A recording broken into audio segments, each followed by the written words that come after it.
नमस्कार, मैं doctor Neetu Jaiman, principal and head of department public administration, Vedic Balika PG college Mansarovar, Jaipur से हूँ। आज का हमारा विषय है पंचायती राज व्यवस्था। जैसा कि हम सभी जानते हैं कि पंचायती राज व्यवस्था मुख्य रूप से भारत, पाकिस्तान, नेपाल और दक्षिण एशियाई राजनीतिक व्यवस्थाओं से ली गई एक व्यवस्था है, जो कि एक ग्रामीण स्तर पर स्थानीय व्यवस्था को अंकित करती है। पंचायत नाम एक ऐसा नाम है जिसमें पंच समूह बनते हैं और संपूर्ण ग्रामीण व्यवस्था उन पंचों का चयन करती है। यह एक स्थानीय स्तर पर विधानसभा के रूप में कार्य करती है। जैसा कि हम बता सकते हैं कि हमारे भारत देश में ग्रामीण स्तर पर संपूर्ण पंचायत व्यवस्था ही पंच कहलाती है। इसमें निरंतर अनेक काम होते रहते हैं। जैसे परंपरागत प्राचीन समय से ही पंचायत व्यवस्था लागू की गई है, जिसमें विधानसभाओं, व्यक्ति और गांवों के बीच में यह अनेक कार्य करती है। विधानसभा के रूप में राजनीतिक स्तर पर कार्य करती है।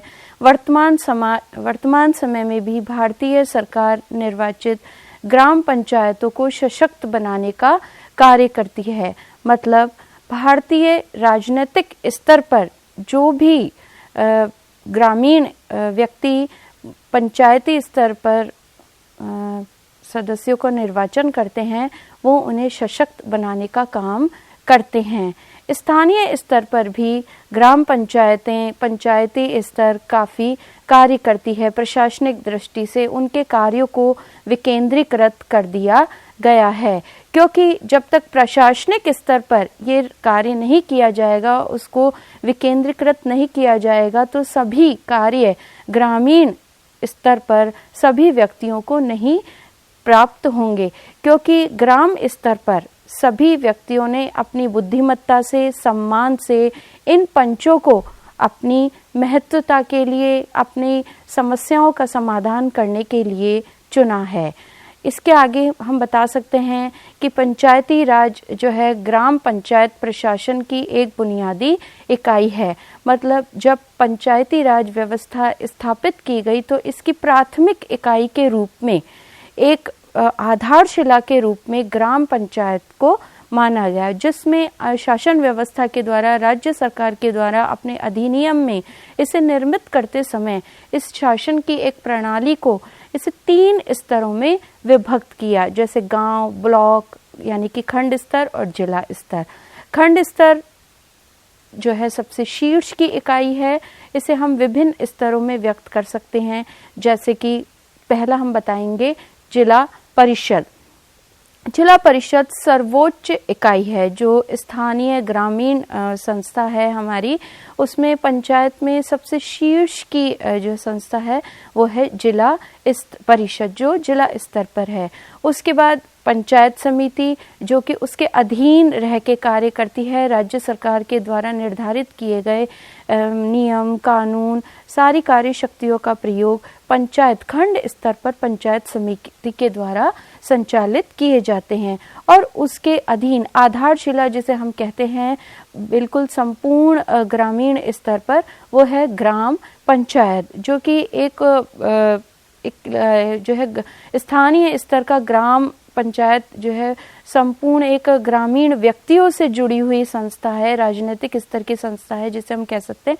इस तरीके से पंचायती जो त्रिस्तरीय व्यवस्था दी गई है, जिला परिषद, पंचायत समिति, ग्राम पंचायत, वो सभी इसमें सम्मिलित की गई है। पूरा स्तर एक व्यक्त किया गया है और ये तीनों ही एक दूसरे के अधीन, ये ग्राम पंचायत और पंचायत समिति जिला परिषद के अधीन रहते हुए राज्य सरकार के द्वारा निर्धारित किए गए कार्य शक्तियां, अधिकारों का प्रयोग करती है। इसमें इन्हें अनेक प्रकार के अपने कार्यों को, अपनी योजनाओं को, परियोजनाओं को पूर्ण करने के लिए, ग्रामीण स्तर पर विकास करने के लिए, स्थानीय स्तर पर विकास करने के लिए समय समय पे धन कोष प्राप्त होती रहता है, वित्तीय सहायता प्राप्त होती रहती है।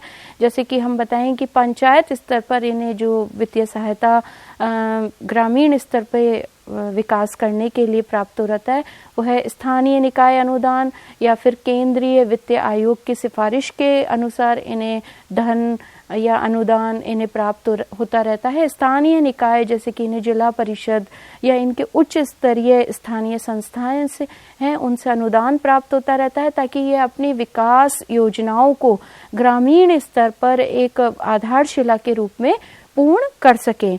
और साथ में केंद्र सरकार के द्वारा भी इन्हें अनेक जो है वित्त आयोग से सिफारिश पर वित्तीय सहायता प्राप्त होती रहती है। इसी तरह से केंद्र प्रायोजित योजना के कार्यान्वयन के लिए कि केंद्र सरकार के द्वारा जो योजनाएं स्थानीय स्तर पर संचालित करने के लिए दी जाती हैं वो उनको पूर्ण करने के लिए उन्हें सही रूप से संचालित करने के लिए इन्हें कोष से धन समय समय पे प्राप्त होता रहता है। इसी साथ में इन्हें राज्य केंद्र के समान राज्य वित्त आयोग की भी सिफारिश पर इन्हें राज्य सरकार के द्वारा अपनी योजनाओं को क्रियान्वित करने के लिए समय समय पे कोष से जो है धनराशि प्राप्त होती रहती है। तो इस तरह से कह सकते हैं कि इन पंचायती स्तर पर तीनों ही जो है चाहे वो अनुदान से इन्हें प्राप्त की गई राशि हो या राज्य स्तर से वित्तीय आयोग से प्राप्त की गई राशि हो, इन सभी से सहायता प्राप्त करके ये अपनी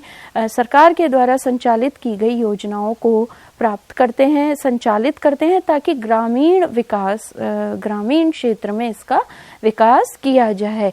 और जब तक इन्हें पूर्ण सरकार से चाहे वो केंद्रीय वित्त आयोग की सिफारिश हो या राज्य आयोग की सिफारिश हो, इनसे धन प्राप्त नहीं होगा तो ये अपनी संचालित की गई नियमों के अनुसार शक्तियों का प्रयोग नहीं कर पाएंगे। इसी प्रकार से दूसरा जो आता है हमारा खंड स्तर पर पंचायत समिति जो कि ब्लॉक स्तर पे होता है, तो वो भारतीय ये इसे तहसील के रूप में भी कह सकते हैं। ये मध्य का मार्ग है जो जिला परिषद और ग्रामीण स्तर के एक मध्य के रूप में माध्यम के रूप में कार्य करता है और निरंतर ये अपने कार्य को करते रहते हैं। पंचायती ग्राम और जिला प्रशासन के बीच के रूप में ये कड़ी के रूप में कार्य करते रहते हैं और राज्यों की इस संस्था में एक जो हम कह सकते हैं पंचायत समिति एक मुख्य आधार है जो जनता और सरकार दोनों के ही मध्य कार्य करते रहते हैं। इनके द्वारा अनेक विभागों के माध्यम से अपने कार्यों का संचालन किया जाता है, चाहे सामान्य प्रशासन हो, वित्त हो, जनता के मध्य कार्य किया गया हो, कृषि के मध्य कृषि का विकास करना हो, स्वास्थ्य हो, चिकित्सा हो, शिक्षा का क्षेत्र हो, समाज कल्याण का हो, सूचना प्रौद्योगिकी हो, हर विभाग के इन क्षेत्रों में अधिकारी होते हैं जो समय समय पर इन संस्थाओं को अपनी योजनाओं के माध्यम से कार्यों का क्रियान्वयन करवाते रहते। तो इस तरीके से अनेक विभाग जो है राज्य सरकार के द्वारा इन्हें प्रदान किए गए हैं जिससे इन योजनाओं को ये विभिन्न क्षेत्रों में क्रियान्वित कर सके। इसी के साथ ही इनके बहुत सारे कार्य भी हैं जैसे कि कृषि का विकास करना, योजनाओं को लागू करना, प्राथमिक स्वास्थ्य केंद्रों, प्राथमिक स्कूलों, शिक्षाओं की स्थापना करना, पीने का पानी आपूर्ति, जल विकास, कुटीर लघु उद्योगों का, सहकारी समितियों का उद्घाटन करना, युवा संगठनों की स्थापना करना ताकि इन्हें नवीन विचार प्राप्त होते रहें और समय समय पे सभी क्षेत्रों में चाहे वो कृषि का हो, चाहे उनकी प्राथमिक चिकित्सा हो, प्राथमिक स्कूलों का हो या उन्हें जो है कुटीर उद्योग औद्योगिक क्षेत्र में विकास करना हो या नवीन जो है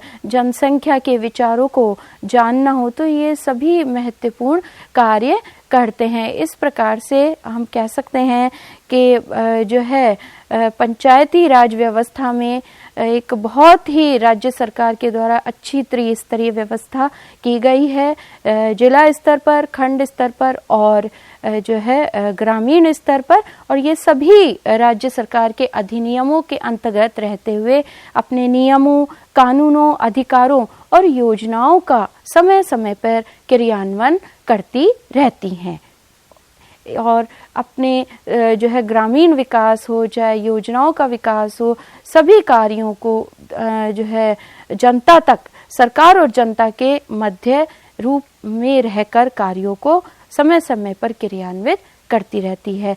तो यही हम कहना चाहेंगे कि एक युवा संगठन को लेते हुए ग्रामीण स्तर का विकास करना हो, एक चाहे जिला स्तर का विकास करना हो, इसके लिए आवश्यक है कि संपूर्ण पंचायती राज व्यवस्था को सुदृढ़ करना होगा।